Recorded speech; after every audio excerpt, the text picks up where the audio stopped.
Okay, good morning. Welcome to the chemistry world. अब तक electrochemistry में प्रीवियस लेक्चर में हमने ईएमएफ सीरीज उसके बारे में थोड़ा बहुत कुछ सुना होगा, लेकिन आज ईएमएफ सीरीज की डिटेल में जाना है। तो आज का अपना टॉपिक है ईएमएफ सीरीज। ईएमएफ सीरीज यानी कि इलेक्ट्रोमोटिव फोर्स वो क्या होता है, उसका डेफिनेशन पहले लिख दो कि when potential of a cell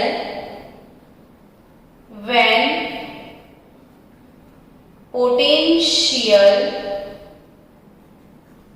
of a cell is measured with reference to when a potential of a cell is measured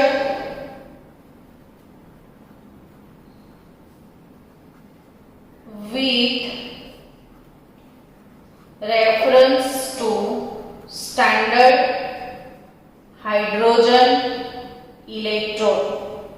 When potential of a cell is measured with reference to standard hydrogen electrode, the potential of electrode is known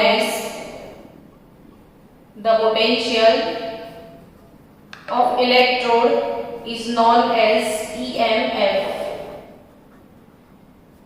तो students, मैंने previous lecture में आपको ये सिखाया था standard hydrogen electrode कैसे बनता है।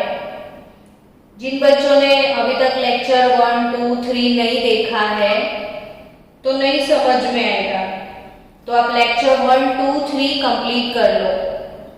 उसमें मैंने ये चीज सिखाई है कि स्टैंडर्ड हाइड्रोजन इलेक्ट्रोड जो है, स्टैंडर्ड हाइड्रोजन इलेक्ट्रोड, वो स्टैंडर्ड हाइड्रोजन इलेक्ट्रोड जिसका पोटेंशियल 0.0 वोल्ट हमने कंसीडर किया है। हाइड्रोजन का इलेक्ट्रोड पोटेंशियल कितना है? 0.0 वोल्ट।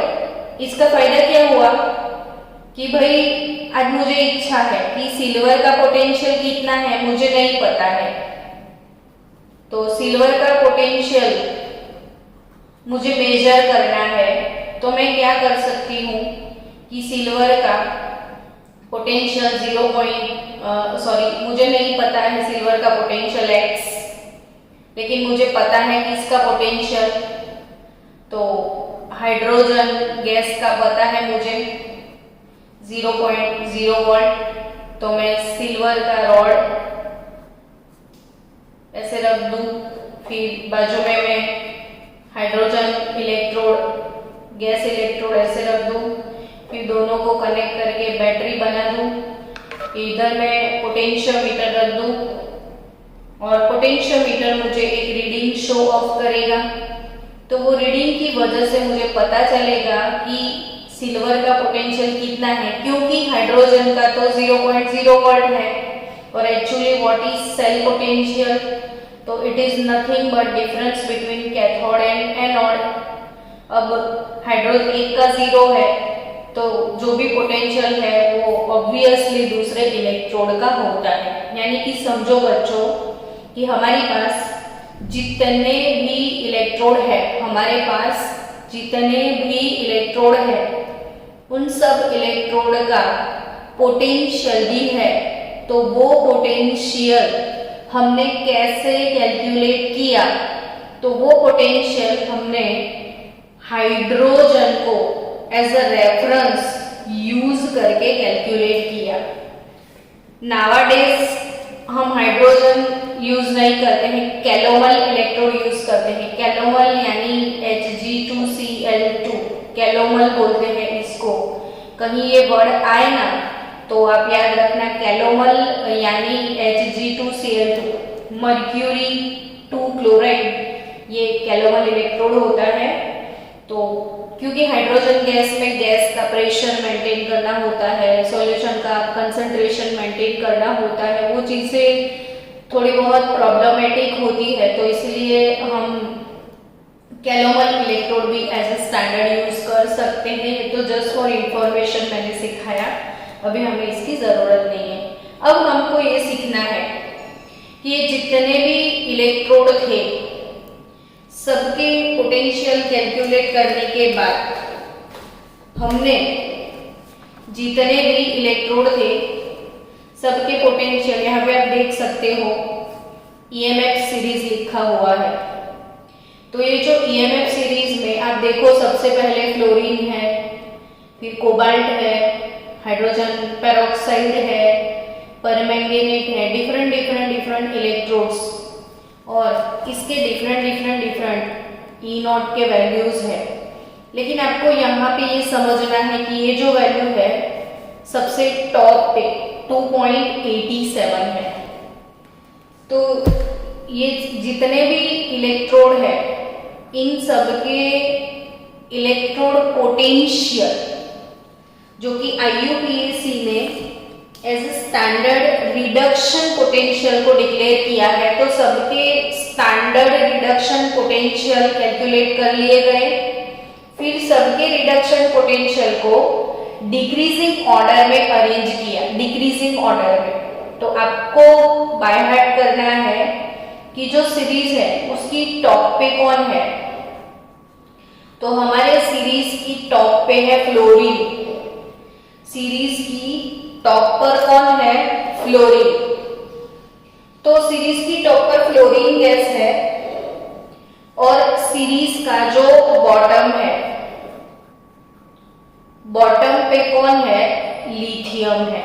ये चीज आप पूरे दिन आज जहां भी घूमते हो, जो भी वर्कआउट करते हो, लेकिन मन में ये चीज लेके घूमना, बार बार बोलते जाना कि भाई हमारी सीरीज के टॉप पे फ्लोरीन है, बॉटम पे लिथियम है, और जो फ्लोरीन है उसका रिडक्शन पोटेंशियल 2.87 वोल्ट है और लिथियम का है -3.05 वोल्ट।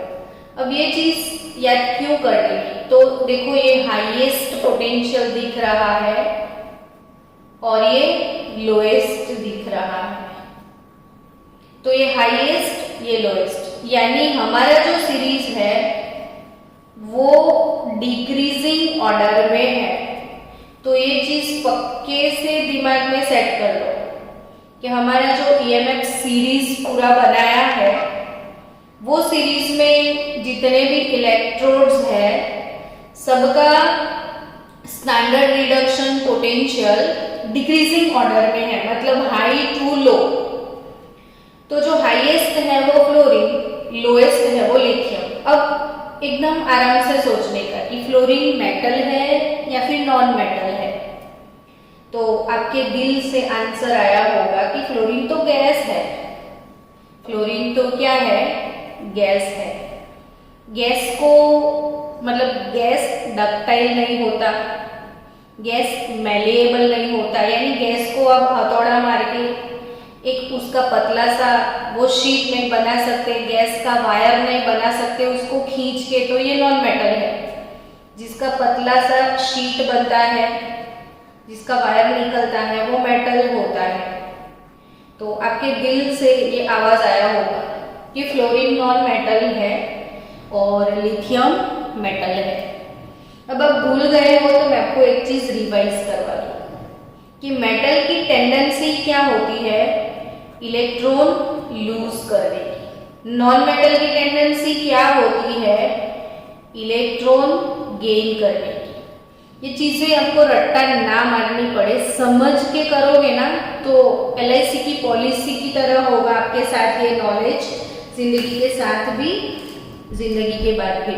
तो रट्टा मत मारो, अपने दिल से समझो कि फ्लोरीन गैस है। गैस नॉन मेटल होता है, नॉन मेटल इलेक्ट्रॉन गेन करता है, और मेटल वो होता है जो इलेक्ट्रॉन लूज करता है। अब आपको अच्छे से समझ में आ गया कि इलेक्ट्रॉन लूज किया तो उसने किया क्या, तो ऑक्सीडेशन किया। इलेक्ट्रॉन गेन किया तो इसने किया क्या, रिडक्शन।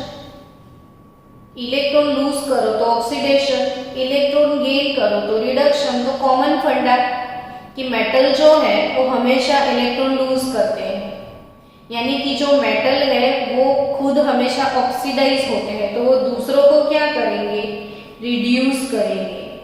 तो जितनी भी मेटल है वो रिड्यूसिंग एजेंट होती है। मेटल्स क्या होते हैं, रिड्यूसिंग एजेंट। तो नॉन मेटल क्या करते हैं, तो वो तो इलेक्ट्रॉन गेन करते हैं, यानी वो खुद को रिड्यूस करते हैं, तो दूसरे को वो क्या करेंगे, ऑक्सीडाइज करेंगे। तो वो ऑक्सीडाइजिंग एजेंट होते हैं।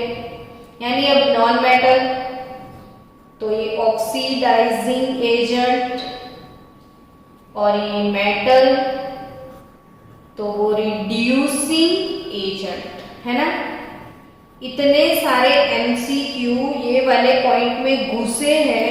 अब ध्यान से समझना बच्चों, बड़े ध्यान से समझना कि हमारी जो सीरीज है वो सीरीज के टॉप पे विराजमान कौन है, फ्लोरीन। सीरीज के बॉटम पे विराजमान कौन है, लिथियम। सीरीज की टॉप पे कौन है, फ्लोरीन। सीरीज की बॉटम पे कौन है, लिथियम, है ना। लिथियम रिड्यूसिंग एजेंट है, फ्लोरीन नॉन रिड्यूसिंग एजेंट है। फिर से समझाएंगे आज ये बात हम आपको। देखो सीरीज की टॉप पे कौन है, फ्लोरीन। सीरीज का बॉटम पे कौन है, लिथियम। टॉप पे फ्लोरीन, बॉटम पे lithium. Fluorine oxidising agent, lithium reducing agent. ये स्ट्रॉन्ग ऑक्सीडाइजिंग एजेंट फ्लोरीन है, और यहाँ पे स्ट्रॉन्ग रिड्यूसिंग एजेंट लिथियम है। स्ट्रॉन्ग। और सीरीज हमारा डिक्रीजिंग ऑर्डर में है। अब सोचो क्या समझे आप इससे। तो एक बहुत मोस्ट आईएमपी बात आपको याद रखनी है यहाँ पे कि इन दिस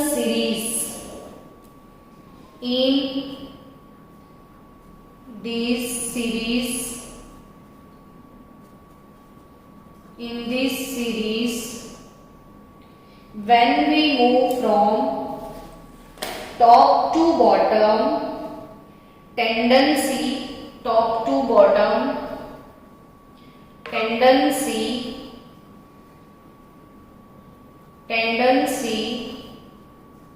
to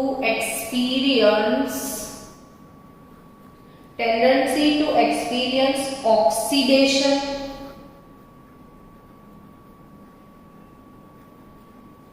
यानी कि टू रिलीज इलेक्ट्रॉन और टू रिलीज इलेक्ट्रॉन। समझो फिर से ध्यान से कि tendency to experience oxidation. Oxidation किसको बोलते हैं, तो इलेक्ट्रॉन रिलीज करने को, यानी कि टेंडेंसी टू रिलीज इलेक्ट्रॉन, और the strength as a reducing agent. और तीसरी चीज इसको क्या बोल सकते हो आप, strength as a reducing agent, और आराम से बोल सकते हो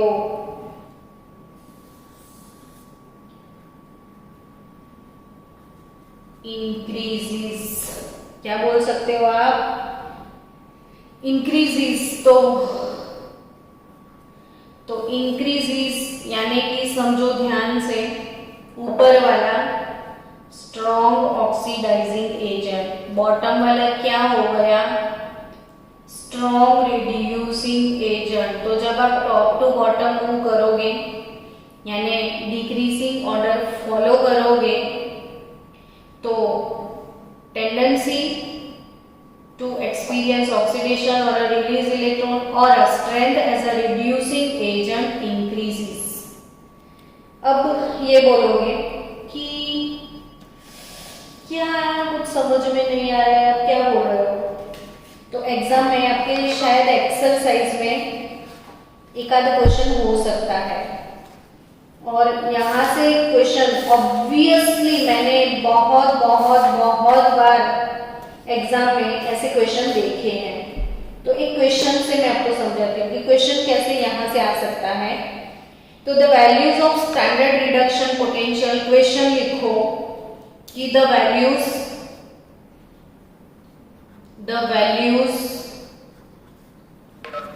of standard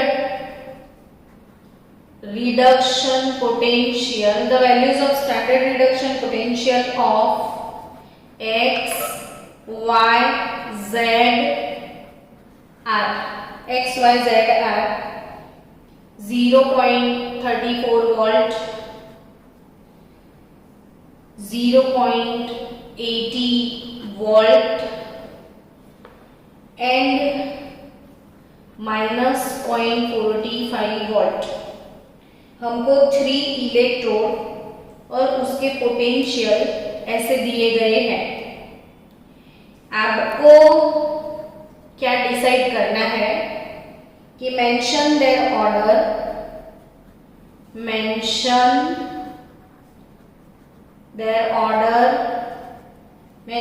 order of strength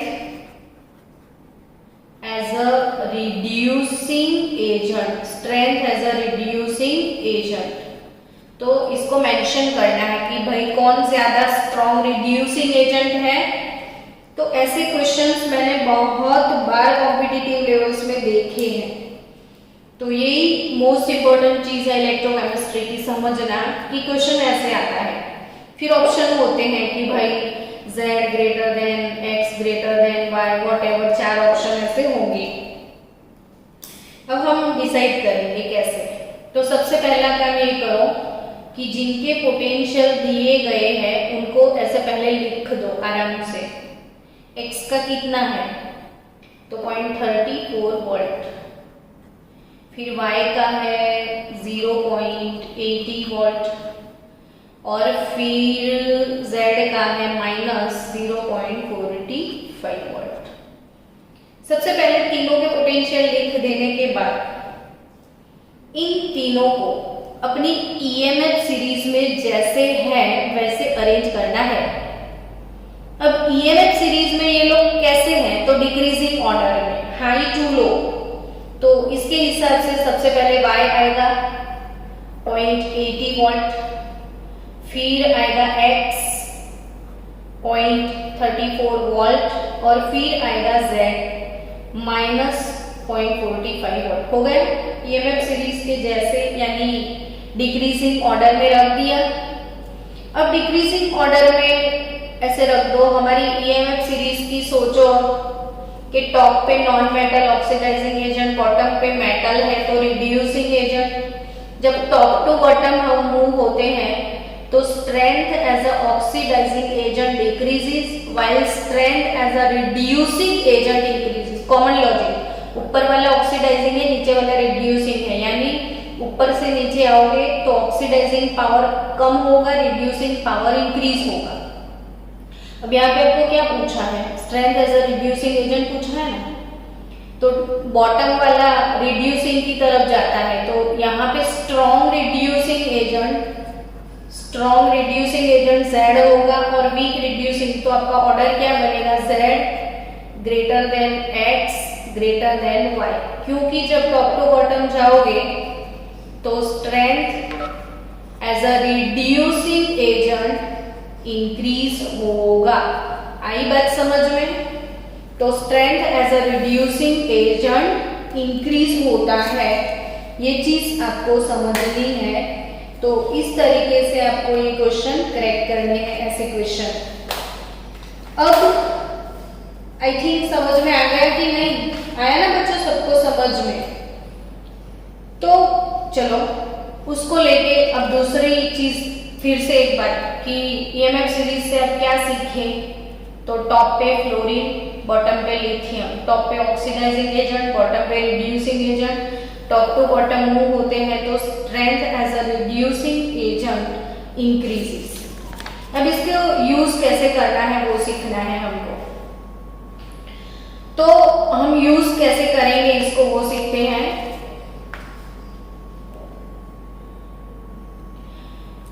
कि भाई एग्जाम में नीट लेवल पे एक मोस्ट एंटी क्वेश्चन कभी कभी आता है। समझो कि Cl2 plus KBr gives KCl plus Br2। तो Cl2 plus 2KBr gives 2KCl plus Br2। ये वाला रिएक्शन पॉसिबल है या नहीं है, ऐसे 4 हैलोजन के रिएक्शन आते हैं। 4 आपको ऐसे रिएक्शंस ऑप्शन में होते हैं। 4 रिएक्शन में से आपको डिसाइड करना है कि कौन सा रिएक्शन पॉसिबल है और कौन सा रिएक्शन पॉसिबल नहीं है। तो स्टूडेंट्स ये वाले क्वेश्चन में हुआ क्या वो समझते हैं। दूसरा भी एक रिएक्शन लिख देते हैं। Br2 oblique 2KCl gives 2KBr plus Cl2। अब क्वेश्चन आता है कि following this reaction is possible और नॉट। तब आपके दिमाग में ये फील आता है, अरे हमको कैसे पता चलेगा कि इसका रिएक्शन होगा या नहीं, हम थोड़े इतने सारे रिएक्शन प्रिपेयर करके जाएंगे। तो नहीं प्रिपेयर करने हैं, आपको लॉजिक अप्लाई करना है। तो कैसे? तो अभी मैंने सिखाया कि सीरीज की टॉप पे विराजमान कौन है बच्चों, तो फ्लोरीन। तो यहीं से आपको एक चीज सीखनी है कि फ्लोरीन से आगे कोई नहीं है। तो हमारा स्ट्रॉन्गेस्ट ऑक्सीडाइजिंग एजेंट फ्लोरीन है। तो फ्लोरीन के बाद सीरीज में क्लोरीन आएगा, फिर ब्रोमीन आएगा, फिर आयोडीन। कभी भी ये बात भूल जाओ कि इन चारों में सबसे ज्यादा ऑक्सीडाइजिंग स्ट्रेंथ किसका है, भूल भी गए हो तो सीरीज को याद कर लो। टॉप पे कौन है? फ्लोरीन। तो फ्लोरीन से आगे तो इन सब में से कोई नहीं है ना। तो फ्लोरीन स्ट्रॉन्गेस्ट ऑक्सीडाइजिंग एजेंट है, यानी फ्लोरीन क्लोरीन को ऑक्सीडाइज कर सकता है। फ्लोरीन क्लोरीन को ऑक्सीडाइज कर सकता है। क्लोरीन ब्रोमीन को ऑक्सीडाइज कर सकता है। ब्रोमीन आयोडीन को ऑक्सीडाइज कर सकता है, लेकिन उससे उल्टा पॉसिबल नहीं है। आयोडीन ब्रोमीन को ऑक्सीडाइज नहीं कर पाएगा, ब्रोमीन क्लोरीन को ऑक्सीडाइज नहीं करेगा, क्लोरीन फ्लोरीन को ऑक्सीडाइज नहीं करेगा। अब ये रिएक्शन ध्यान से सोचो। अब आपको करना क्या है एग्जाम में, तो सबके ऑक्सीडेशन स्टेट निकाल दो। क्लोरीन का ऑक्सीडेशन स्टेट यहाँ पे 0 है, Cl2 गैस, तो इसका ऑक्सीडेशन स्टेट 0 होता है। यहाँ पे KBr तो ब्रोमाइड है -1, यहाँ पे KCl तो ये -1 और ब्रोमीन हो गया 0। अब सोचो कि ब्रोमीन -1 से 0, ऑक्सीडेशन स्टेट ब्रोमीन का -1 से क्या हो गया 0, यानी ब्रोमीन जो है वो -1 से 0, यानी ऑक्सीडेशन स्टेट इंक्रीज हुआ, यानी कि इसका ऑक्सीडेशन हुआ। तो यहाँ पे फर्स्ट वाले रिएक्शन में ब्रोमाइड का ऑक्सीडेशन हुआ। अब इसका ब्रोमीन का ऑक्सीडेशन अगर हुआ तो किया किसने? क्लोरीन ने। अब सोचो कि क्लोरीन ब्रोमीन से स्ट्रॉन्गर ऑक्सीडाइजिंग एजेंट है, क्लोरीन ब्रोमीन को ऑक्सीडाइज कर सकता है, डजंट मैटर। तो ये रिएक्शन पॉसिबल है। अब यहाँ पे सोचो क्लोरीन का ऑक्सीडेशन स्टेट -1, यहाँ पे 0, मतलब क्लोराइड जो है वो -1 से 0, यानी क्लोराइड सेकेंड रिएक्शन में क्लोराइड का ऑक्सीडेशन हुआ। करने वाला कौन इसका ऑक्सीडेशन? तो ब्रोमीन। तो क्लोरीन का ऑक्सीडेशन ब्रोमीन से नहीं हो सकता है कभी। क्लोरीन ब्रोमीन को ऑक्सीडाइज कर सकता है, ब्रोमीन क्लोरीन को ऑक्सीडाइज नहीं कर सकता है। तो ये सेकेंड वाला रिएक्शन पॉसिबल नहीं है। तो ये रिएक्शन ऐसे डिसाइड करना होता है। अगर हैलोजन इंटरचेंज दिया है बच्चों, हैलोजन हैलोजन के ऐसे 4 रिएक्शन होंगे और आपको डिसाइड करना है कि कौन सा रिएक्शन पॉसिबल है और कौन सा रिएक्शन नहीं पॉसिबल है, तो आप ऐसे डिसाइड कर सकते हो। चलो दूसरा एग्जाम्पल आपको पढ़ना है आज कि प्रिडिक्ट, लिखना question, predict whether zinc and silver, predict whether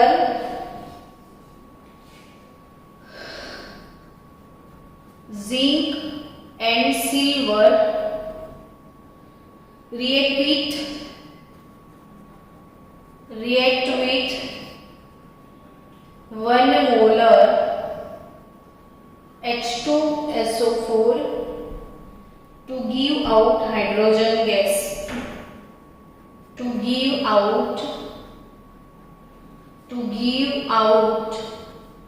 hydrogen gas or not। ऐसे नीट का क्वेश्चन आएगा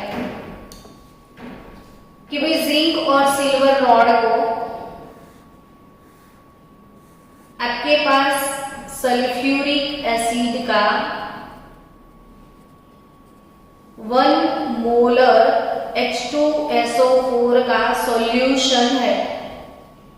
1 मोलर H2SO4 का सॉल्यूशन है, उसमें आपने डाल दिया जिंक रॉड। तो प्रिडिक्ट करना है कि भाई जिंक के साथ सल्फ्यूरिक एसिड का रिएक्शन होगा या नहीं होगा।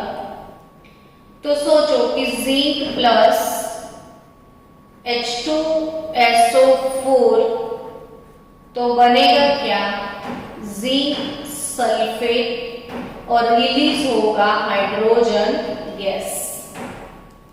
अब आपको समझना है कि ये वाला जो रिएक्शन है एक्चुअली ये होगा या नहीं होगा, आपको सिर्फ प्रिडिक्ट करना है। ठीक है, ये आज मैं सारे JEE नीट एडवांस लेवल के क्वेश्चन सॉल्व करवा रही हूँ। हम थियरी में आगे नहीं जा रहे हैं। आज आपको MCQ पैटर्न डिसाइड करना है कि कैसे आप सॉल्व करोगे। तो यहाँ पे जिंक प्लस H2SO4 यानी 2H प्लस होता है इसमें। जिंक यहाँ पे ZnSO4 बनाएगा तो वो बन जाएगा जिंक प्लस 2 और H2 गैस। तो एक्चुअल रेडॉक्स ये वाला इसके अंदर होगा कि जिंक प्लस H2SO4 यानी जिंक मेटल H2SO4 का जो सॉल्यूशन है उसको डिसोसिएट करो तो आयोनाइज हुआ होगा, तो उसमें 2H प्लस और सल्फेट आयंस होंगे। तो यहाँ पे जो 2 मोल H प्लस है वो हाइड्रोजन गैस में, आपको याद रखना है कि एसिड जो है वो मेटल के साथ हाइड्रोजन गैस प्रोड्यूस करते हैं। तो क्वेश्चन पूछा है कि ये दोनों मेटल प्रोड्यूस करेंगे या नहीं करेंगे। सिंपल सी क्वेश्चन है जो नीट में JEE में अब तक 5 टाइम ये क्वेश्चन पूछा है। कौन सा? कॉपर। ऐसे क्वेश्चन है कि following which metal does not react with HCl solution and does not give hydrogen gas. ऐसा कौन सा मेटल है जो एसिड के साथ हाइड्रोजन गैस प्रोड्यूस नहीं करेगा।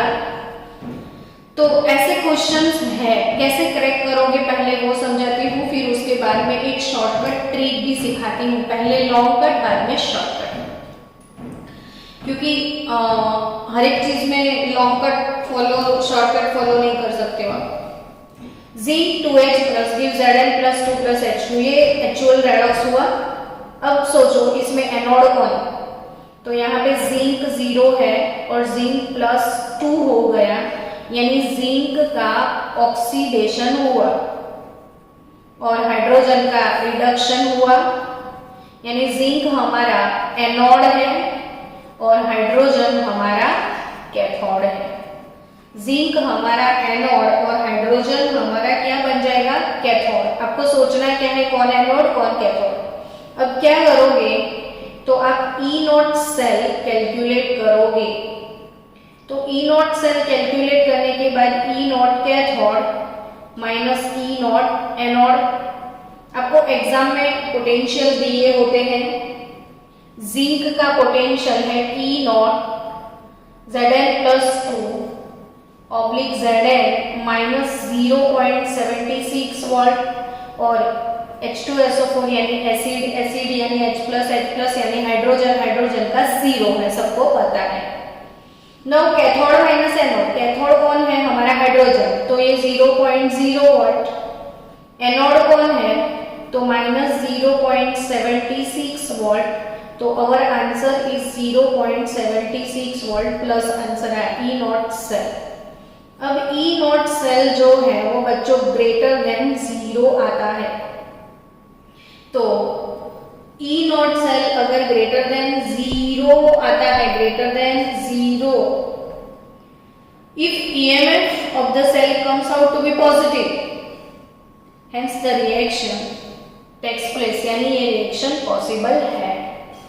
मतलब कि जिंक मेटल सल्फ्यूरिक एसिड के साथ हाइड्रोजन गैस प्रोड्यूस कर सकता है। याद रखो कि कभी भी ई सेल ग्रेटर देन 0 आता है, पॉजिटिव है अगर, तो सोचो गिव्स free energy delta G minus NF E naught cell, ऐसा कुछ सिखाया था।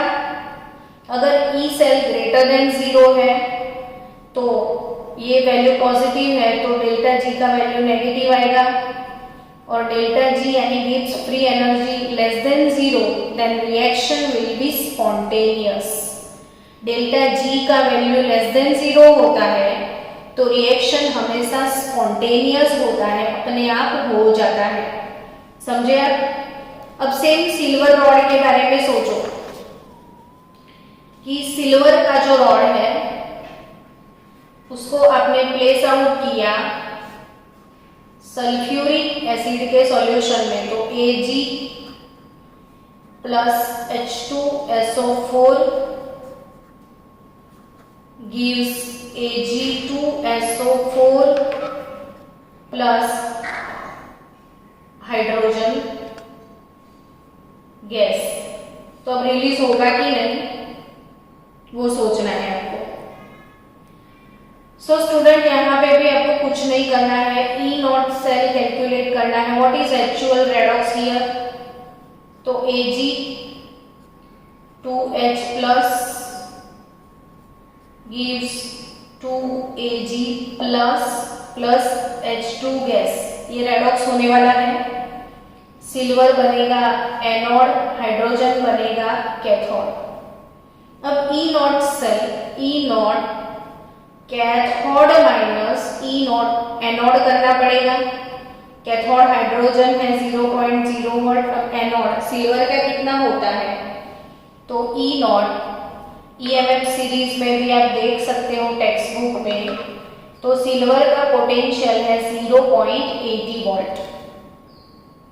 तो अब सोचो कि ये answer 0.80 volt, so E naught cell comes out negative here, ये माइनस 0.80 वोल्ट आया, इट इज लेस देन 0 आया। तो आप क्या बोल सकते हो कि this reaction does not take place, this reaction does not takes place, यानी ये रिएक्शन नहीं हो सकता। इसका मतलब है कि एसिड के सॉल्यूशन में आप सिल्वर को डालोगे तो हाइड्रोजन गैस प्रोड्यूस नहीं होगा। समझे आप।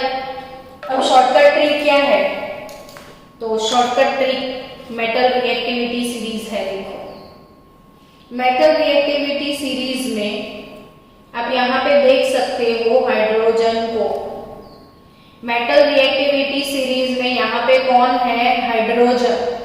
तो हाइड्रोजन के आगे जितनी भी मेटल है, देखो जितनी भी रिएक्टिव मेटल है, हाइड्रोजन से पहले जितनी भी रिएक्टिव, जैसे जिंक हाइड्रोजन से पहले था तो उसने एसिड के साथ हाइड्रोजन प्रोड्यूस किया, यानी यहाँ पे जिंक एनोड बनेगा, हाइड्रोजन कैथोड बनेगा। लेकिन सिल्वर जो है, ये चार मेटल जो है, कॉपर, सिल्वर, मर्क्यूरी और गोल्ड, इन चारों के रॉड को आप एसिड के सॉल्यूशन में डालोगे तो reaction does not take place, यानी H2 गैस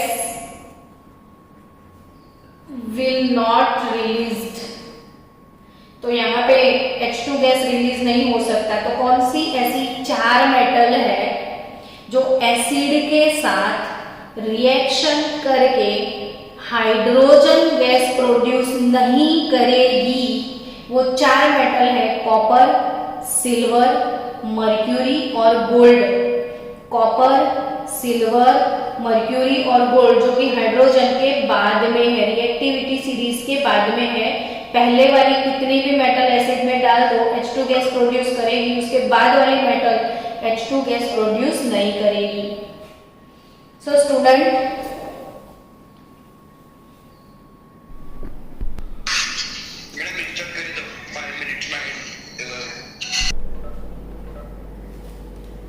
चलो स्टूडेंट्स, अब सपोज आपको आपकी टेक्स्ट बुक में एक्सरसाइज में एक क्वेश्चन है कि आपको 4-5 रिएक्शन दिए हुए हैं और आपको डिसाइड करना है कि whether this reaction will occur और नॉट। अगर आपको कोई पूछता है कि भाई कॉपर सल्फेट का सॉल्यूशन, कॉपर सल्फेट का सॉल्यूशन, उसमें जिंक रॉड को अगर मैंने प्लेस किया तो रिएक्शन क्या होगा, वो आपको सोचना है।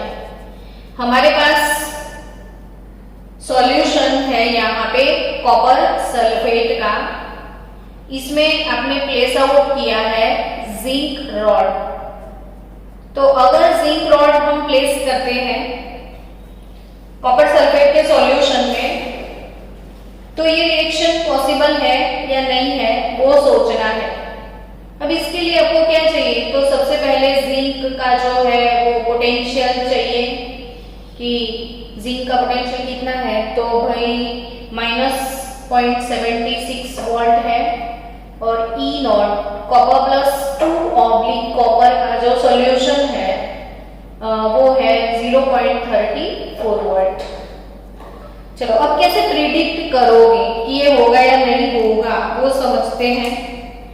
तो actual what is the redox here, तो जिंक प्लस कॉपर सल्फेट, तो मिलेगा क्या, जिंक सल्फेट और बाहर निकल आएगा कॉपर। यानी कि समझना बच्चों कि ये कॉपर सल्फेट का जो सॉल्यूशन है इसमें कॉपर प्लस 2 है एंड SO4 -2 होता है। सॉल्यूशन में कॉपर प्लस 2 होता है।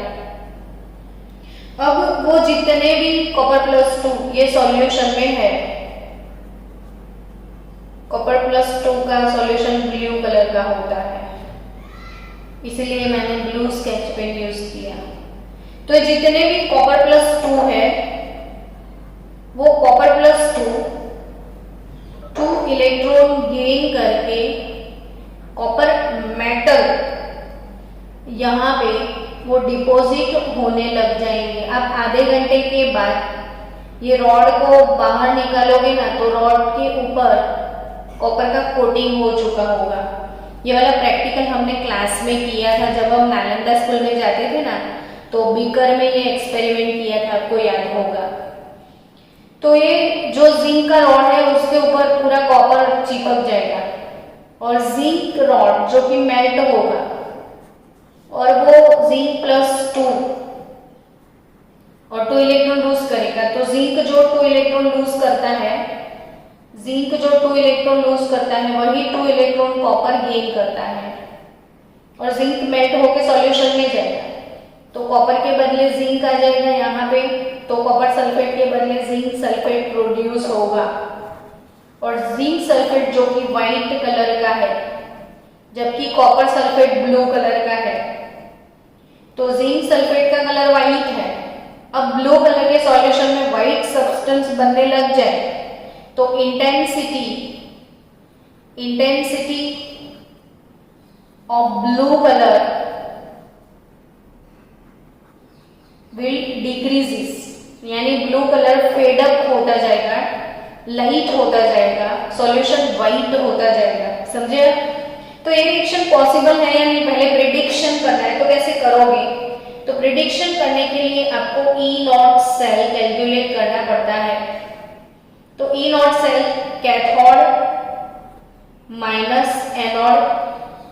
यहाँ पे अब रिएक्शन से देखो, जिंक ऑक्सीडाइज होता है, कॉपर रिड्यूस होता है, तो कॉपर कैथोड है, जिंक एनोड है ये वाले रिएक्शन में।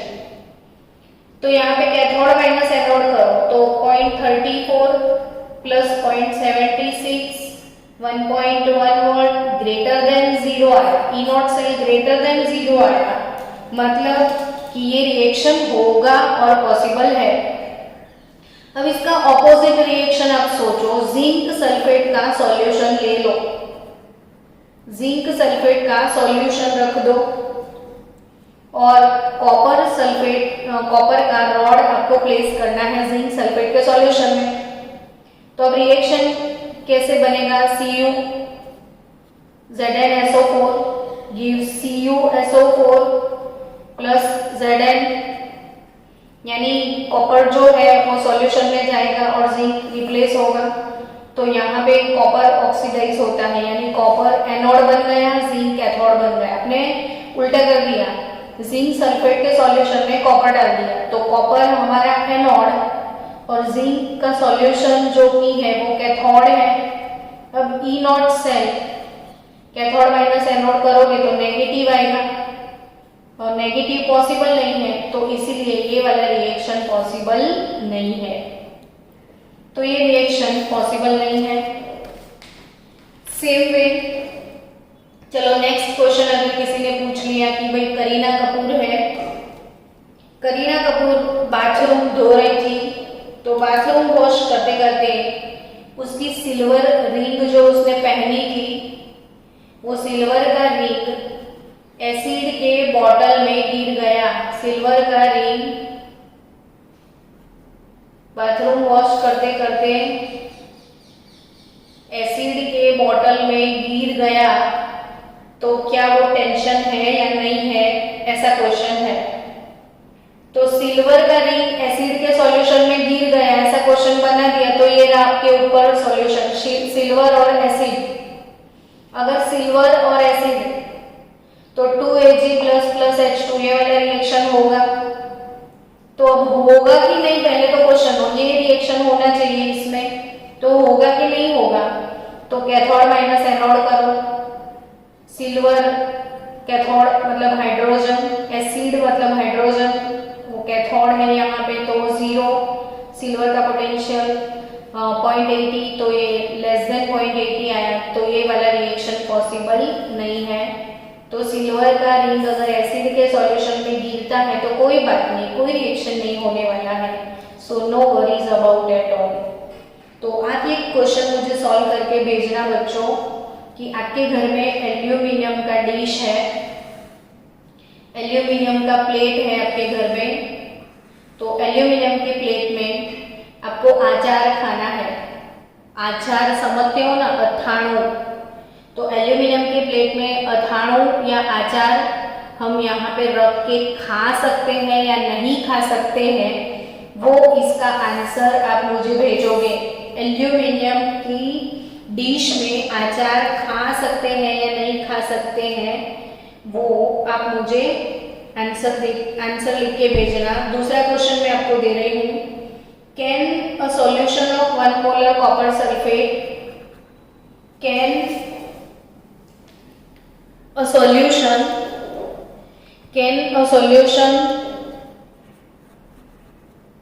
of 1 molar copper sulfate be stored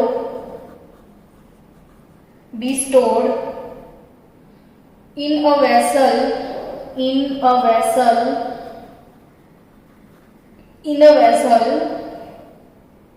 made of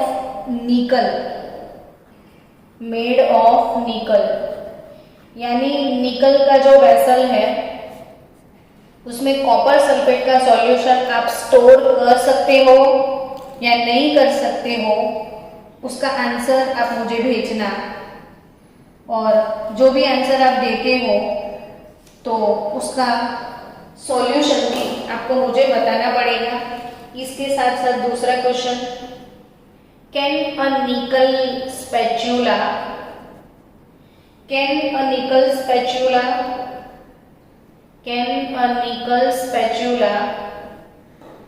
be used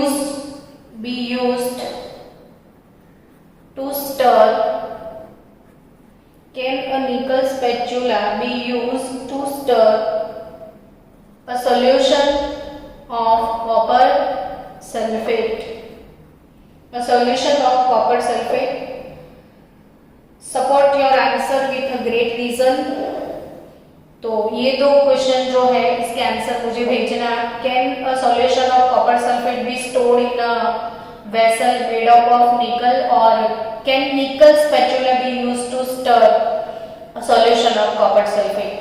तो ये दोनों क्वेश्चन आप सॉल्व करके भेज देना मुझे, ताकि मुझे समझ में आए कि आपको ये टॉपिक समझ में आया या नहीं आया। कल इससे हम आगे बढ़ेंगे और कल हमको पढ़ना है नॉन्स equation for non standard cell reactions.